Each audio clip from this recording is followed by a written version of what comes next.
In this video we will learn to convert two lists into a dictionary. We will be using zip and dict method. So let's make a index variable and store the list of 1, 2 and 3. Let's make another languages. Let's store Python, Java and let's say C. Okay, so I am going to make another variable dictionary and I am going to call dict method and zip function.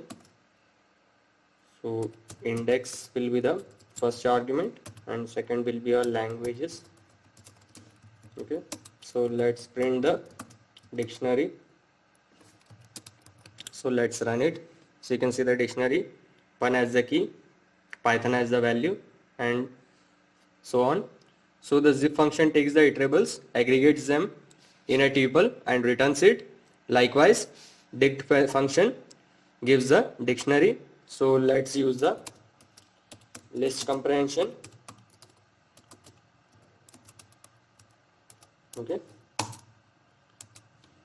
So the dictionary is equals key value for k comma v in zip of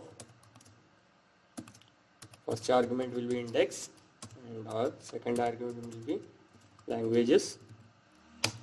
Let's print the dictionary.